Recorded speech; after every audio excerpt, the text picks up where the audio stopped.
Hello and welcome to Reimagining Cyber. I'm Ben, producer of the show, and with me is, of course, Rob Arago, our resident expert. How are you doing, Rob?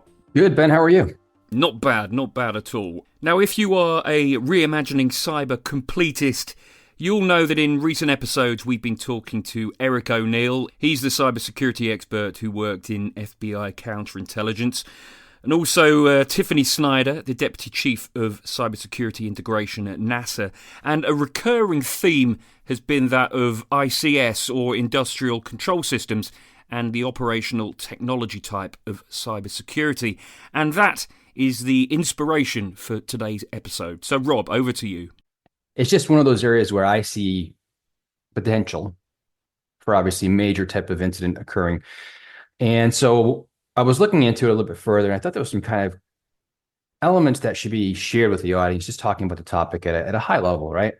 We've seen some interesting working combinations of how vendors in that space of delivering, industrial control system, operational technology type of products to the market are really focused, obviously, on how they deal with the product security side of things. Matter of fact, a while ago, we had Brett Harris, right, from Siemens Health and Airs, who that's his world, that's his focus within particularly that line of business is product security.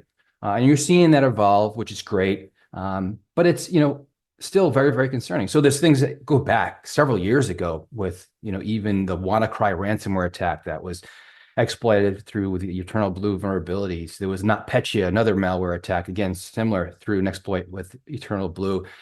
Major disruptions caused there to manufacturing processes and supply chains. But Siemens also kind of came out and talked about, they have the product cert team that I was mentioning, and talked about some of the things that, they're seeing out there. And it's very much driven around concerns they have associated to obviously production stoppage, as well as privacy breach, information getting out that shouldn't. And a lot of that is just kind of some really simple things, right? So when you look at the root causes they're calling out, just missing or poor password security in general, right? Not having that kind of proper hygiene again and how you secure those, just with password complexity. A lot of these systems, unfortunately, are outdated, unpatched, tough to get to, right? It's a very key operational element. And, Ginger Wright, who we had quite some time ago from Idaho National Labs, discussed the aspect of when newer products are being built that support industrial control mechanisms, it's easier, obviously, to build security in. So think about now having to go back into these systems that are in production, right? Critical systems in production, and try to figure out how to actually apply new security updates. And it's not that easy, right? So I think that's just something that we're seeing out there. And Siemens does, again, validate that as a major concern. Yeah, that's right. And you mentioned just a moment ago the episode with Ginger Wright. That was actually Reimagining Cyber episode number 60. It was called Energizing Cybersecurity, National Lab Perspective. And it's well worth hearing a clip from that interview. So you've brought something very, very close to my heart. In the energy infrastructure, we have devices that are in regular use today that are decades old. And so when I think about in the IT world, I have Patch Tuesday, where every week my critical infrastructure is updated. And then after about 3 years, I toss it and I get another one that is completely and wholly built on the more modern incarnation of technology. When we think about operational technology applications, energy or water, we certainly can't re-engineer those systems on that cycle of replacement. So often we may not be able to patch, as you've said, or the technology that we are using is so old that the vendor has now no longer supporting patches. And so there is no patch to be done. What's important in these environments is often then using sensing technologies to start to understand where anomalies are happening, and then understanding whether those anomalies are related to system failures, because something that's a decade old, it might fail on its own without an adversary helping, and where you can then link those anomalies to a pattern of indicators that say there must be an adversary at work here because things don't naturally fail in these patterns. Let's talk then about another big player in this space, Rockwell Automation. And Rob, they've been voicing their opinion on this. a lot of what they're seeing is difficulties of, how you're breaking apart the connection point of traditional IT or information technology environments to then get into these operational technology environments. Meaning that in the operational technology or the OT environments, they're very well hardened for the most part. And if you can segment them accordingly, then in essence, you really pretty well contain them. The issue becomes a lot of these IT environments are actually now connecting into them for monitoring purposes, for communicating different updates into them.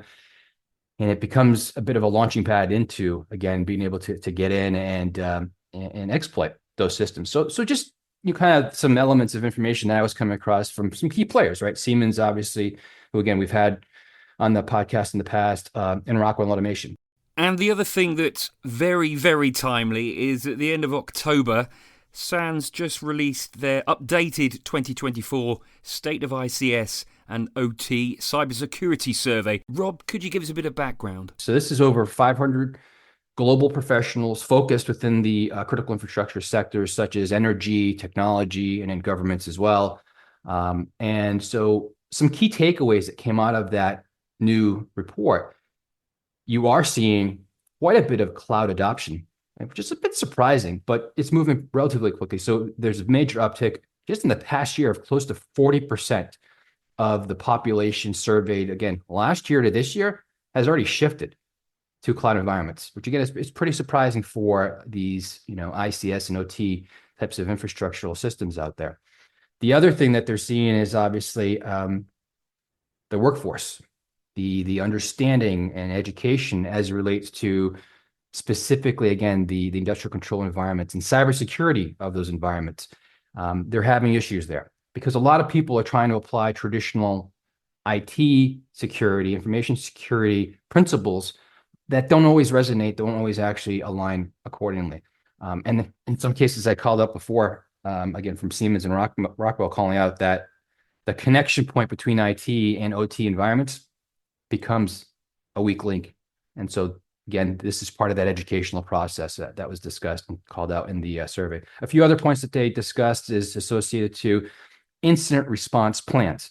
So, we've talked about this many times in the past, Ben, and different episodes, is obviously you have to have a solid incident response plan that continuously evolves. We go through different things as even getting into the executive layer with tabletop exercises. But what's been seen is that a lot of these organizations are treating their traditional incident response plans from kind of a IT cybersecurity point of view as the same on how they would deal the ICS and OT environment. And they're not, right? There are some elements for sure that do cross over, but you really do have to get a completely different depth level of understanding of those environments and the way you're going to respond to incidents within, again, those environments as a whole. Multi-factor authentication, Ben. You've never heard me mention that topic, I don't believe, in any episode, right?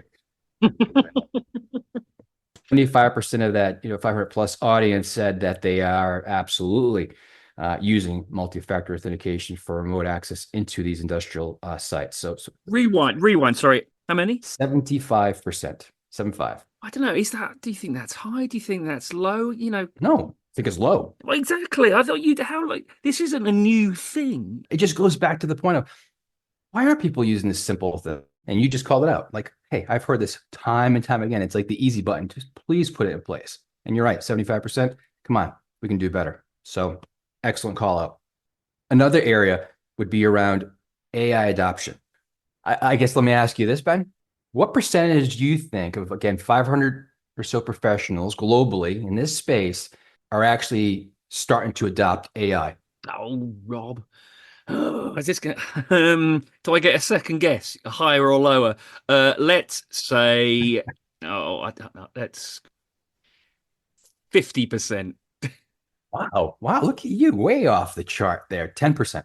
Oh God, let's re-record that bit. But hey, listen, they're looking at obviously the strategies that they could apply with leveraging AI into the environments. But it's it's again very early for everyone. So 10%, not too bad. Now the big thing that was the takeaway for me, especially, was the importance of threat intelligence for the, again, industrial control systems and operating technology environments.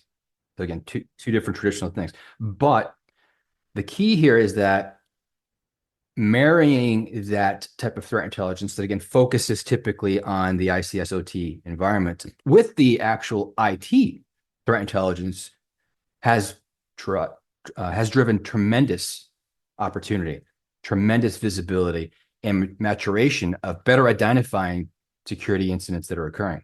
Yeah, so that's a very positive takeaway from the SANS survey. And there are more specific SANS critical controls mapped out for ICS cybersecurity. They've been around since about 2022. Tell us more if you would. I'll hit them at a top level, and then I want to actually dive into one of them. So the first one we kind of just talked a little bit about was incident response. So again, we heard that people are doing incident response good, but they could be doing much better because again, they're starting to keep focused on the traditional IT cyber incident response side of it and not really take into account the things that have to be different for the ICS and OT environments. The other thing is defensible architecture. I will delve into that particular one of the five. Another one is around, obviously, visibility, right? Visibility of the network environment, network environments in some cases, because there's a lot of network segmentation, which is very good and needed for this area, and the monitoring on an ongoing basis, of course. Remote access, but let me prefix that with secure remote access, right? Ensuring that we're protecting the connection points as we're going through.